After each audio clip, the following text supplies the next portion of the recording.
Dear devotees, it's important to listen to the philosophy over and over again.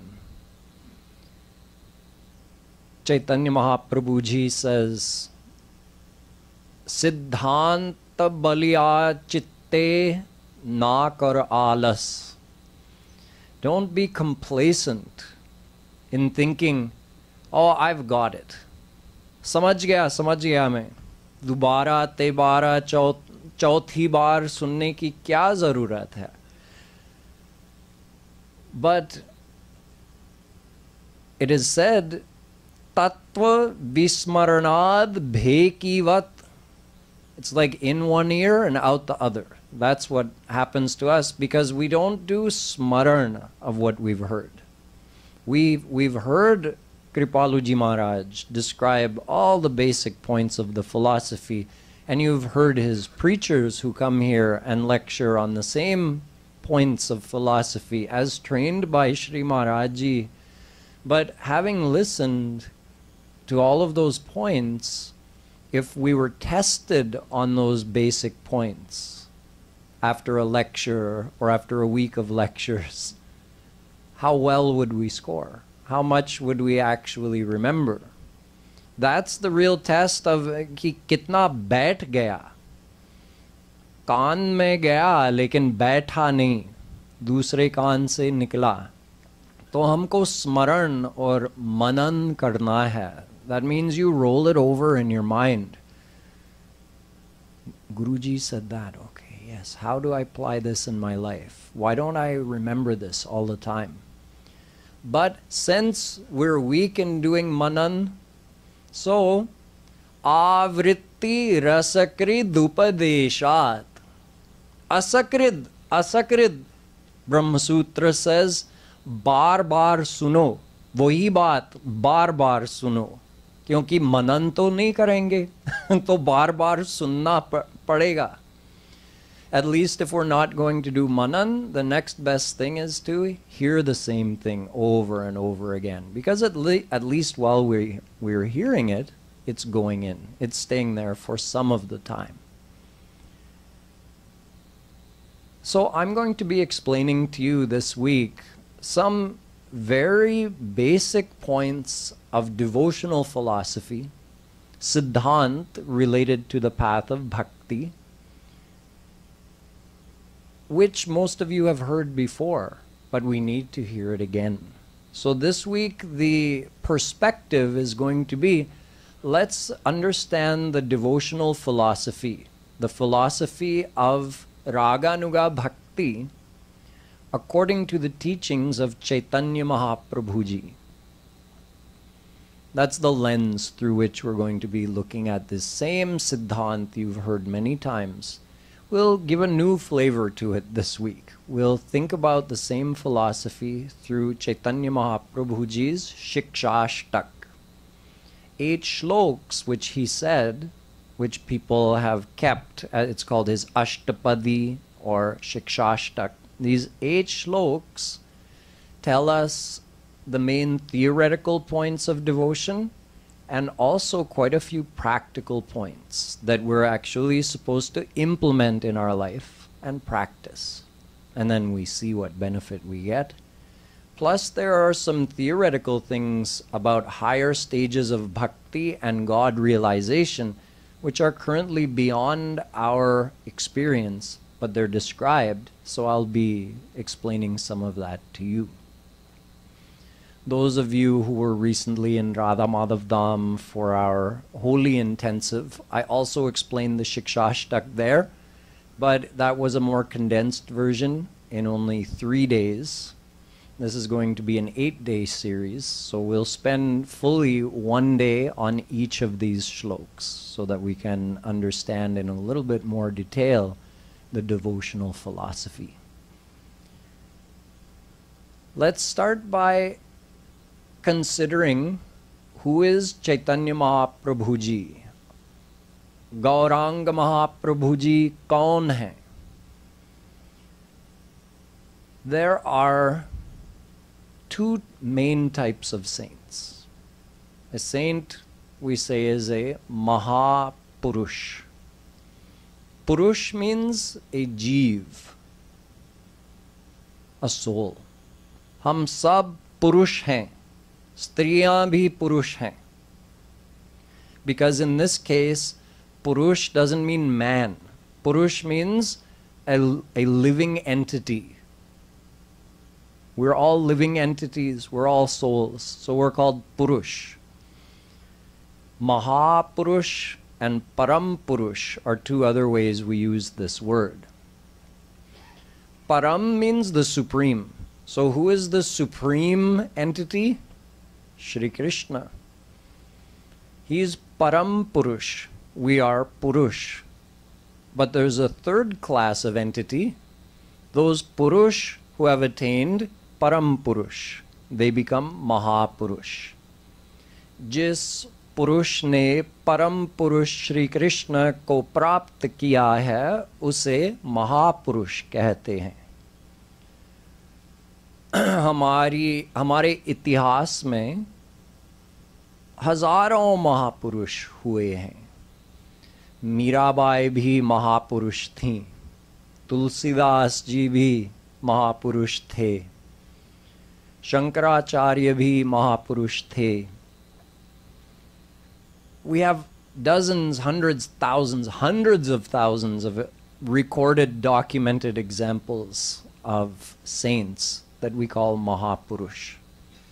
So, a soul who has attained God is called a saint or a Mahapurush.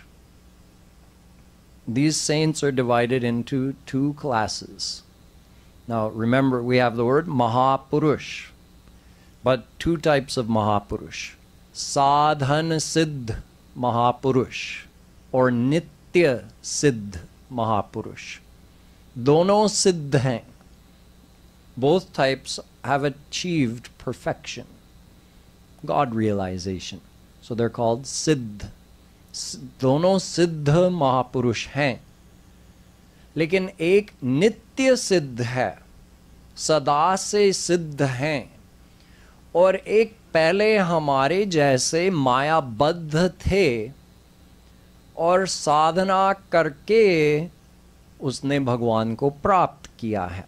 भगवत प्राप्ति हुई, अनादिकाल से नहीं थे भगवान के पास, पहले माया में थे हमारे जैसे. So the two types of saints are eternal saints who were never under Maya, who have always been with God. And the second type of saints are those who were like us. They were under Maya, but they did sadhana, they did devotion. And through that, they became God realized. So they're called Sadhan Siddh Mahapurush. They did sadhana. And the other type is Nitya, eternal. Nitya Siddh Mahapurush. We have had uncountable of both types of Mahapurush in this world. You can't tell by looking at them who is who. Are you a Nitya Siddh Mahapurush? Are you a Sadhana Siddh Mahapurush? They know each other who is who. Oh, I know you're such and such a gopi in the divine world. Oh yes, I know you. You're Krishna's flute in the divine world. They know each other. We don't know them. Who are they? And they would also recognize, oh, this was an ordinary soul. He or she has never been to the divine world, but they just got God realized last year. And when they leave their body, they'll go to divine Vrindavan. They can recognize all of this. We can't. So for us, it's more academic. It's not like we can actually go around and, ascertain, analyze who is what type of saint. But still, it's helpful to understand that we have these different types of saints. Chaitanya Mahaprabhu Ji doesn't fit into either of these categories. Because Chaitanya Mahaprabhu Ji is not Purush who became a Mahapurush, or a Mahapurush who has always been a Mahapurush. He is Param Purush. Chaitanya Mahaprabhu Ji is Radha Krishna, Param Purush. So that's a direct avatar. There are two words for Shri Krishna that we can think about. One is avatar, one is avatari. Avatar means a form that Shri Krishna takes when he comes on earth. Like he took avatar as Narsingh Bhagwan. He took the form of half lion, half man to kill Hiranyakashipu.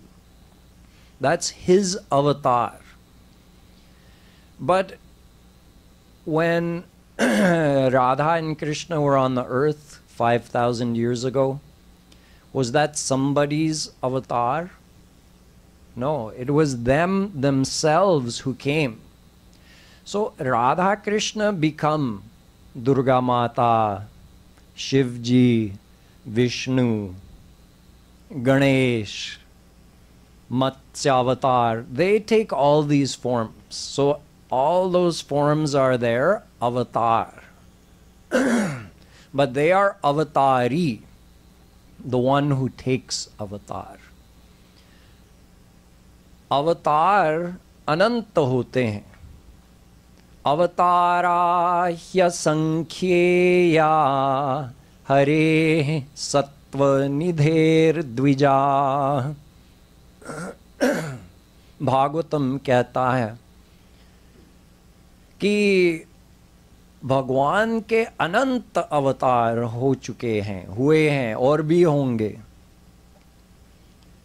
लेकिन एक अवतारी हैं स्वयं भगवान, जिनके रूप ये सारे अवतार हैं। लेकिन कभी कभी वो स्वयं भगवान अवतारी श्री कृष्ण आ जाते हैं, खुद आते हैं, दूसरे रूप में नहीं।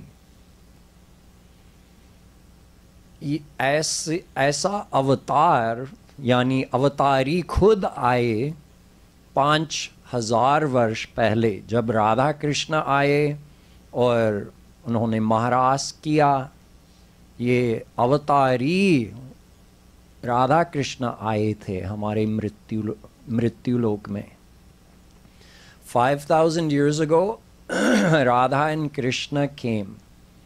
That was the descension of Avatari, not another form of Radha Krishna, but actual Radha and Krishna. In their Purna Avatar form, they revealed their full self, not like concealing the divine love power and only revealing an aspect of almightiness. They revealed their total personality. This type of avatar happened again 500 years ago. Chaitanya Mahaprabhu Ji was none other than Avatari Radha Krishna, Avatari Sitaram, who came in one form. We always say Radha and Krishna are one. They have one body, one mind, one soul. They are not two entities. One in every way, except they appear in two forms. Yeyam Radha Yascha Krishno Rasabdhir Dehe Naikah Kridanartham Dvidha Bhut. Radhikopanishad says, although they are one, but they appear in two forms to do leelas, for krida, to play. But they could also be one if they want. They don't have to be in two forms. So 500 years ago, they came here on earth as in the form of a saint, in the disguise of a saint. Chaitanya Mahaprabhu Ji. When any avatar of Bhagwan happens, or when Radha Krishna avatari themselves come on earth in the form of Radha and Krishna, no ordinary souls get to interact with them. Even if we see them, we don't recognize them, and they wouldn't really interact with us because we're not qualified. We don't have divine eyes, so we can't benefit from being around them even. We have to do devotion first. But when the same Radha and Krishna descend on this earth as Guru Tattva. That's something very special. Now, not only is it a soul, a God-realized soul, who is an agent of Radha and Krishna, who wants to serve Radha and Krishna and get some commission, because Radha and Krishna want more and more souls to attain divine bliss. So those saints who serve Radha and Krishna by helping the souls like us, they get a nice commission. They make Radha and Krishna feel very happy. So they get more grace from that. But what if Radha and Krishna themselves come on the earth as a guru? Pure Guru Tattva, Radha Krishna as the guru. Why not? They can do anything. They can have any type of avatar they want. So this descension of Radha Krishna in one form as Chaitanya Mahaprabhu Ji, that was still avatari. He revealed the same, can you imagine? He revealed the same bliss, the same total, complete personality of Radha Krishna as they did in Maharas Leela, as they did in all the Braj Leelas. He revealed that same thing amongst ordinary souls. So although we're not qualified to directly interact with Radha and Krishna, if Radha and Krishna decide to grace the earth planet by coming in the form of a guru, then they come amongst us, as they did 500 years ago. It's likely that some of us may have been in India at that time. We may have been born in Bengal or Orissa or Vrindavan, where Mahaprabhu Ji also came and spent time. It's likely we could have even been his followers. Who knows? So it's a very special grace of Radha and Krishna when they come in this form as a guru, and they directly influence the souls with their blissful personality and gracious kindness to try to guide them like a teacher, like a coach, and inspire them to do devotion to Radha and Krishna. So Mahaprabhu Ji acted as a devotee of Radha and Krishna, even though he was Radha and Krishna himself. He himself worshipped Krishna. He himself sang bhajans of Radha and Krishna, but he did it to inspire us to follow. He did it to show us what the path is. So what did Chaitanya Mahaprabhu Ji teach the souls of that time, 500 years ago? That they captured that, they recorded that, they wrote down those 8 shlokas of Chaitanya Mahaprabhu Ji's that encapsulates his philosophy, and that's still available for us today. Mahaprabhu Ji never wrote any books, actually. Of course, he could have become a Jagat Guru if he wanted to, but that wasn't part of the plan in that particular avatar. So although he was highly learned, and in his early days he studied Sanskrit, he studied the various philosophies, he debated against different scholars and of course defeated everybody, but that wasn't the direction that that divine descension took for him to tour and give lectures and become and behave in that type of scholarly manner for his whole life. He, although he had all of this knowledge, he mostly led satsang. He did kirtan, he led the chanting, and through that way he blessed all the devotees. He distributed the ras of the name of Radha and Krishna through his presence and through his chantings. But we have these 8 verses, these 8 divine shlokas said by Mahaprabhu Ji, and it just encapsulates the whole devotional philosophy. So we'll look at these through this 1 week series. The one I'm going to start with today has to do with aspiration. What should we desire, or what should we ask God for? Mahaprabhu Ji is saying in the words of a devotee, Na dhanam, na janam, na sundarim kavitam va jagadish kamaye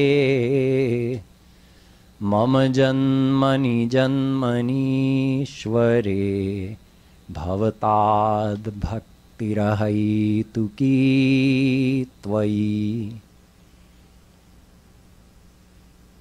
First, he's telling Shri Krishna what he doesn't want or what he's not asking for. And then he says what he is asking for. The first thing on his list, na dhanam. Second thing, na janam. Third thing, na sundarim. And the fourth thing, kavitam va. 4 things he explicitly says, I'm not asking you for this. I'm not asking you for wealth. I'm not asking you for popularity, na janam. I don't want like a following. I don't want to be famous or to have a lot of people, who respect me and follow me around. Na sundarim. I'm not asking for a beautiful companion, a beautiful wife. Na kavitam va. Nor am I asking to be famous for my writings, for my poetry, for my compositions. In other words, as an artist, I don't want to be regarded or become, go down in history as being great for any of this. So I'm not asking you for that at all. Then the second line explains what he is asking for. Janmani janmani Ishvare.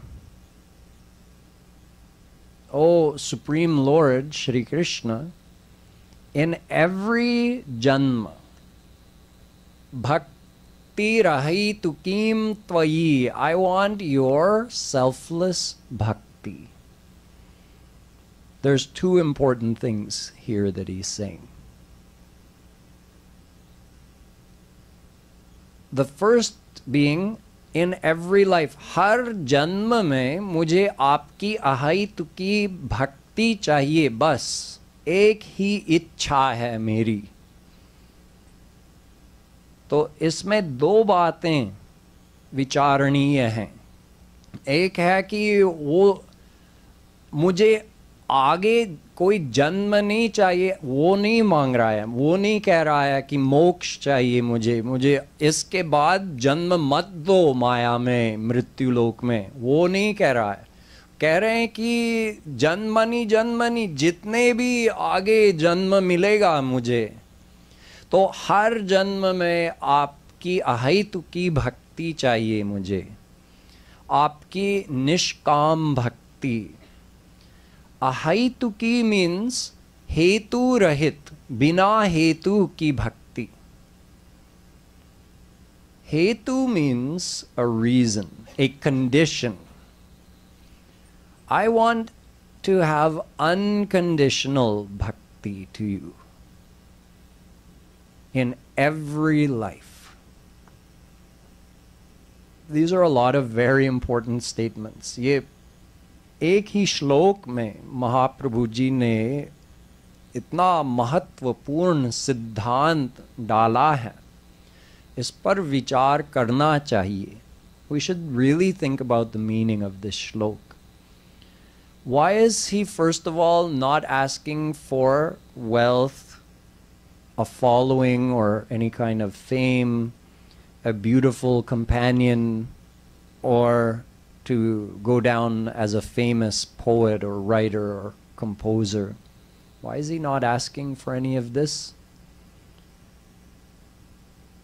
Kripaluji Maharaj has expounded on this many times, but as I said before, it's valuable to us to review it. I am constantly surprised by the number of devotees I meet who listen to Kripaluji Maharaj's lectures and who come to satsang, who even practice sadhana every day, who forget that we're not supposed to ask for these things. जब कोई विपत्ति हो जाती है साधकों के जीवन में, तो कभी कभी भूल जाते हैं ये सिद्धांत कि निष्काम होना है, भगवान से संसार नहीं मांगना है, इसको भुक्ति कहते हैं। भगवान से धन मांगना, भगवान से नाम मांगना, भगवान से कुछ भी मांगना, हेल्प मांगना, कुछ भी मांगना, वो अहैतुकी भक्ति नहीं है, निष्काम भक्ति नहीं है। लेकिन लोग करते हैं जानते हुए भी। A lot of people, they hear the philosophy, but then when that time comes in life, that difficulty comes, then they say it outright that, how can I not ask? So that means like, okay, all that philosophy is fine, but when that important moment really comes, then you just throw out the philosophy. Oh, that's fine, it applies unless life gets real, and then it doesn't apply. No, when I really need something, I'm going to ask. That means that our understanding is weak. Our understanding of the value of worldly things is weak. Kunti Devi understood the value in an exact opposite way than we do. You see, there's a saying in Sanskrit, Artho narthasya karanam. Sansari sampatti is the cause of downfall. Sansari sampatti mil gayi ki wo aadmi bigad gaya. Guaranteed. नहीं को अस जन्मा जग माही प्रभुता पाई जाही मद नाही. There has never been, nor is there, nor will there ever be a soul under Maya who, if they receive prabhuta, it means power, name, fame, influence, money, lot of possessions, who doesn't get influenced by mud. Mud means the intoxication of pride of having those things. Nobody is immune from it. We may think we're immune to it, but who's being the judge of that? The very mind that is deluded by the pride, the very mind that is under the influence of that intoxication of pride, that mud, is asking itself that, I'm not like that, am I? No, we're fine, we're fine. The same mind is intoxicated, and the same mind is trying to decide that, oh no, everything's fine here, everything's good, I don't have that fault.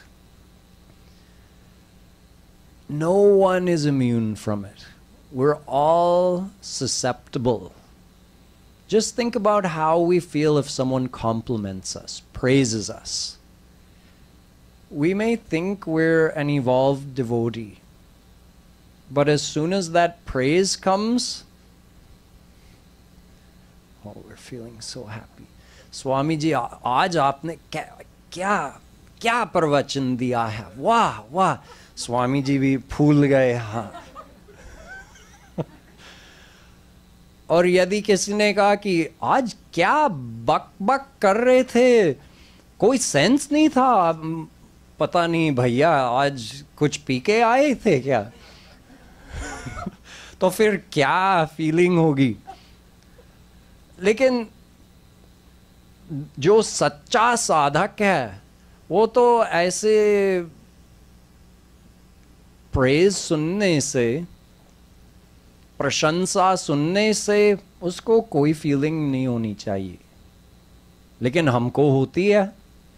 और जो सच्चा साधक है और कोई निंदक आया है और उसको बताता है कि तुम ऐसे ऐसे हो, तब भी कोई फीलिंग नहीं होनी चाहिए। लेकिन हम लोग ऐसे नहीं हैं। तो जब ऐसे नहीं है, ये पक्का प्रमाण है कि कुछ भी मिल जाए इस संसार में, धन मिल जाए, प्रभुता मिल जाए, तो मद हो ही जाएगा। हम लोग बच नहीं सकते उससे। हम लोग समझते हैं कि ऐसी प्रभुता मिलना भगवान की बहुत बड़ी कृपा है, ये भगवान का बहुत बड़ा कोप है, इससे बड़ा कोई कोप नहीं है। भगवान भी कहते हैं तम भ्रंशयामि संपद्भ्यो यस्य चेच्छाम्यनुग्रहम। Bhagavatam.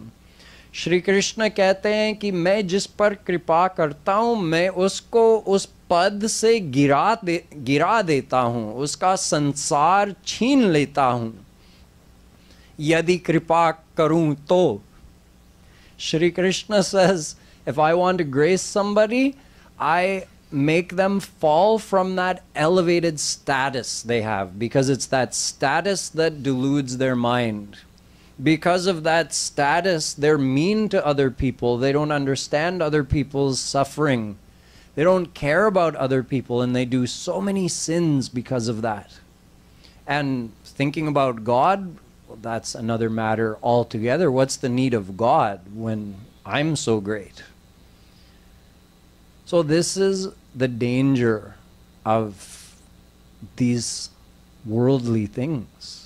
So Kunti Devi, when Bhagwan Shri Krishna told her to ask for a boon, she had this understanding. So she was thinking of these worldly things in the exact opposite way.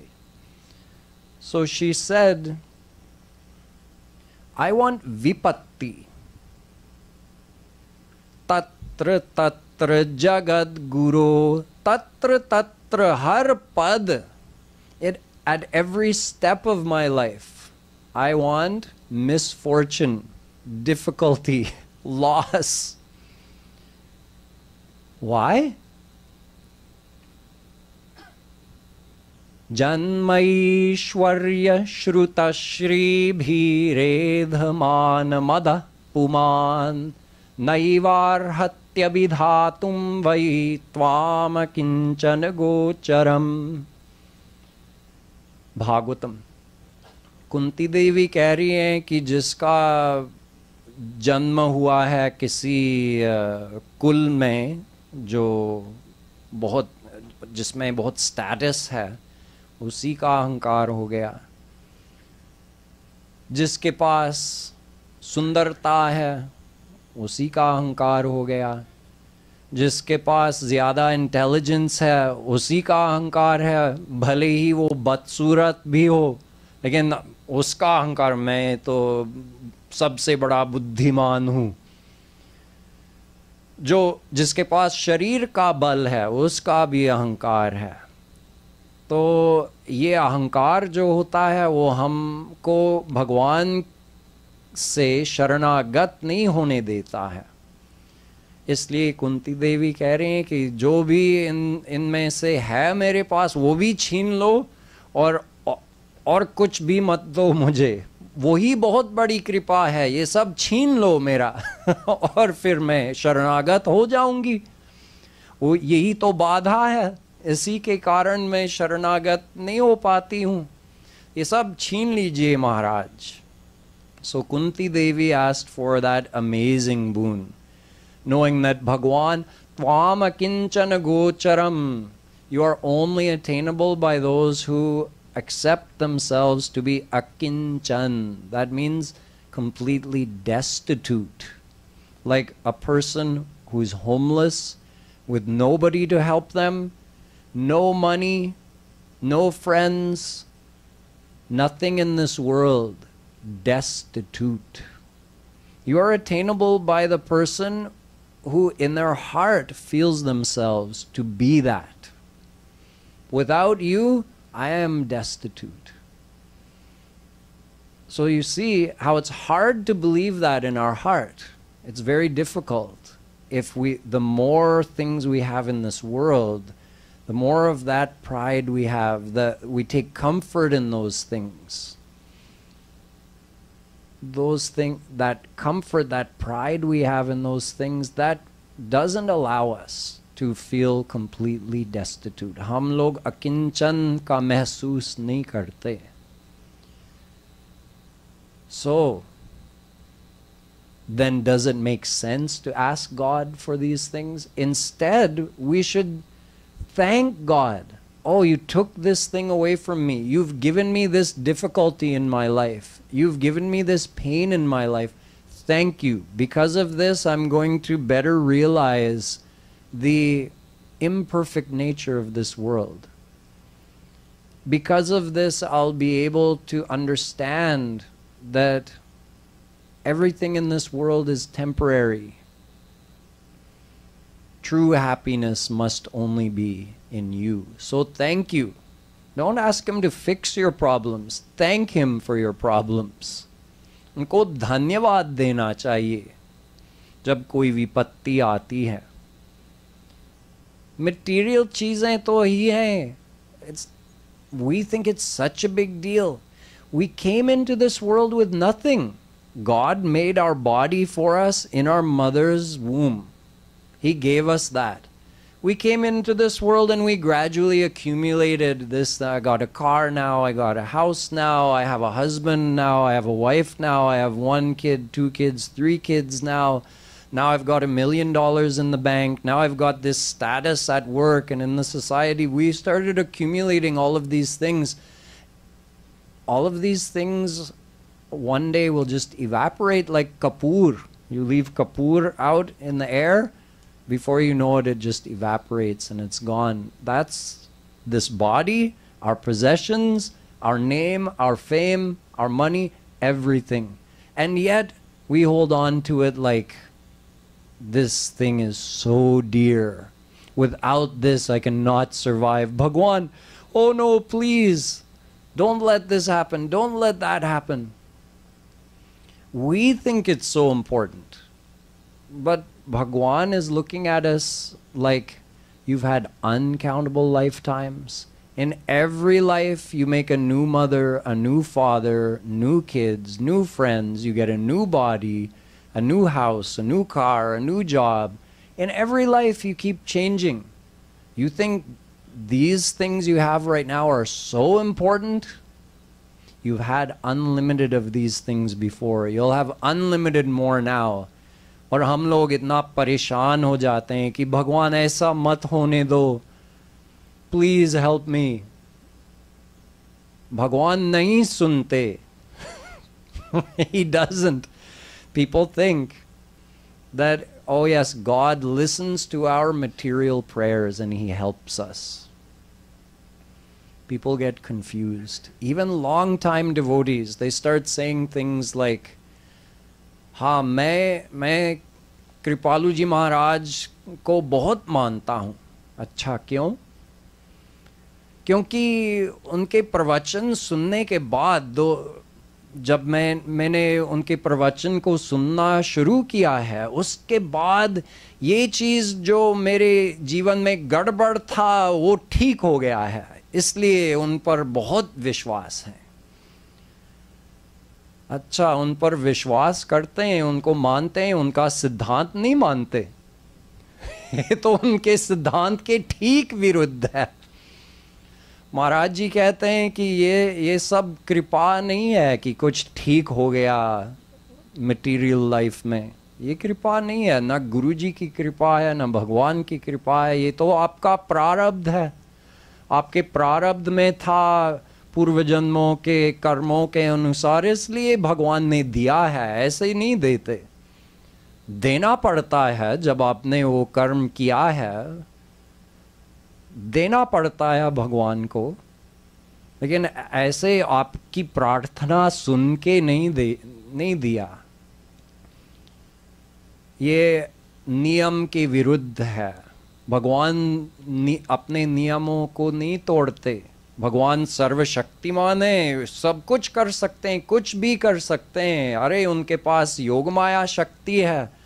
कर्तुम कर्तुम अन्यथा कर्तुम समर्थः, उस शक्ति से भगवान कुछ भी कर सकते हैं, कुछ नहीं कर सकते हैं, यदि चाहिए उल्टा भी कर सकते हैं यदि चाहिए। तो जब वो योग माया शक्ति है भगवान के पास, तो भगवान कर्म का नियम क्यों नहीं तोड़ सकते हैं? नहीं, भगवान सर्वशक्तिमान है, कुछ भी कर सकते हैं, कभी भी कर सकते हैं, लेकिन उस स्ट्रक्चर में वो जो नियम हैं भगवान उसके अंतर्गत अपना काम करते हैं। भगवान धर्म विरुद्ध कोई काम नहीं करते, अपने नियमों के खिलाफ कोई भी काम नहीं करते भगवान। हमने कर्म किया है इसलिए हमको लाभ कभी होता है, कभी हानि भी होती है। वो सब भगवान हमारी प्रार्थनाओं को सुन के लेते देते ऐसा नहीं है। हमारे पुराने कर्मों, पूर्व जन्मों के कर्मों के अनुसार ये सब मिलता है या नहीं मिलता है। तो भगवान से इन चीज़ों के लिए प्रार्थना करना व्यर्थ है, भगवान देंगे नहीं। और ऐसा जब कोई सिद्धांत समझ लेता है तो उसको ये समझना चाहिए कि ये बहुत बड़ी कृपा है जब हमारी संसारी चीज़ें छिन जाते हैं। ये बहुत बड़ी कृपा है। जो ऐसा मान सकता है वो बहुत जल्दी आगे बढ़ेगा इस मार्ग में। जो नहीं मान सकता है उसका विश्वास तो ऐसा ऊपर नीचे होता जाएगा। भगवान ने मेरी बात सुन ली, ये अच्छी चीज़ मिल गई, विश्वास बढ़ गया, प्रेम बढ़ गया। फिर कोई विपत्ति आई है, भगवान नहीं सुनते मेरी, पड़ोसिन की सुनते, मेरी नहीं सुनते। मैं बहुत भक्ति पूजा करती हूँ, क्यों नहीं सुनते भगवान? हैं, मैं नहीं मानता। ऐसे बहुत सारे लोग हैं, उनका कोई परिवार वाला गुजर गए, भगवान को दोष देते हैं, भगवान ने बचाया क्यों नहीं? अरे कब तक बचाएंगे बाबा? सबको मरना है। 35 वर्ष के हैं, नहीं अभी मरने मत दीजिए, बचा दीजिए। अच्छा अब 50 वर्ष के हो गए, अब मर सकते नहीं, अभी मरने मत दीजिए। अच्छा अब 80 के हो गए, अब मर सकते नहीं, बचा दीजिए भगवान। कब मरने देंगे? तो हम लोगों को अच्छी तरह से ये सिद्धांत समझना है। We should understand and remember this philosophy that getting worldly things is not an indication of God's grace. God's grace is for something else. What is that something else? We'll talk about tomorrow when we look at the second half of this shlok. बोलिए वृंदावन बिहारी लाल की।